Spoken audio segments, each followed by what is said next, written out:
opening dramatic music, dark visuals of nuclear missiles and 1980s news footage. Narrator.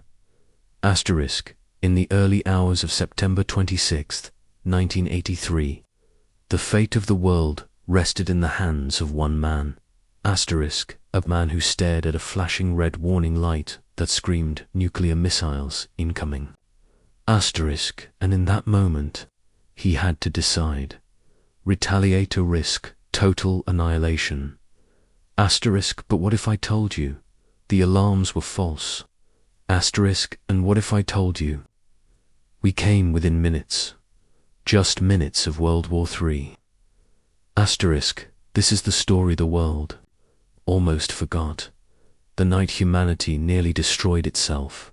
The night we almost lost the Cold War, without even firing a shot. Cut 2. Cold War tension visuals. Reagan speeches, Soviet parades, missile silos. Narrator. The year is 1983. The Cold War is at its boiling point. President. Reagan has just called the Soviet Union an evil empire. NATO is conducting massive military drills across Europe. And in Moscow. Paranoia runs deep. Inside Soviet intelligence, every American move is viewed with suspicion.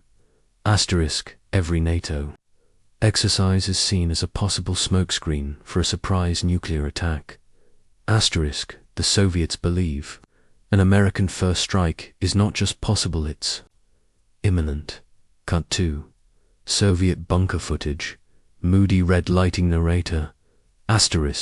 And then it happens.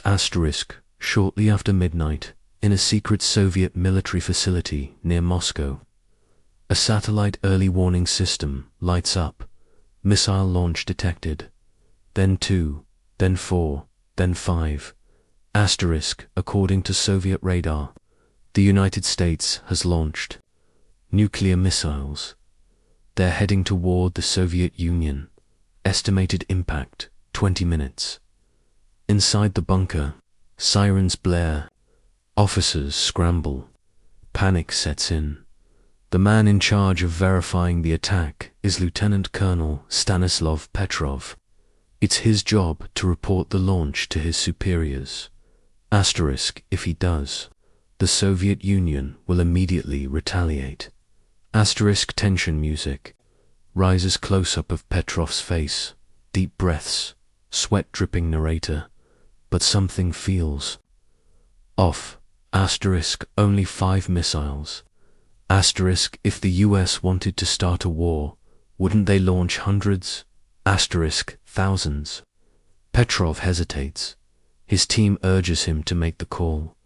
The protocol is clear. Confirm and escalate. But he doesn't.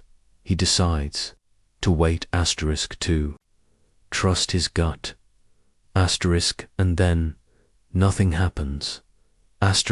No explosion, no fire, no death. The missile launch was a false alarm. Caused by sunlight reflecting off high altitude, clouds confused by the Soviet satellite system. Silence, then slow. Emotional music begins. Narrator Stanislav Petrov saved the world by doing nothing, by staying calm when every signal told him to panic.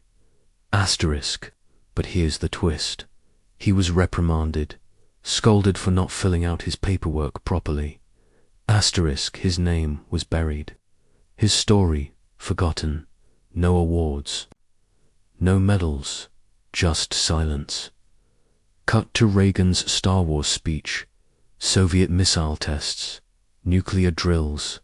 Narrator. Meanwhile, the world kept spinning and tensions kept rising. Just 2 months later, NATO launched Operation Able Archer War. Game so realistic, the Soviets believed it was a real invasion. They put their nuclear forces on high alert. Once again, we stood at the brink. And again, we stepped back from the edge. But but for one terrifying moment. In September 1983, our survival hinged on a single decision. One man, one choice, one night between peace and global catastrophe. Slow montage. Cold War ends, Berlin Wall falls, fade into black narrator.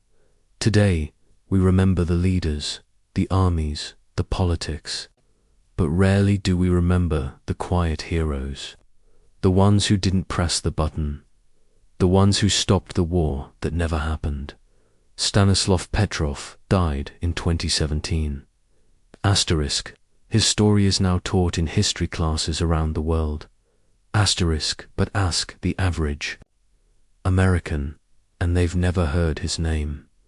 Maybe that's the scariest part of all. Closing quote, on-screen asterisk.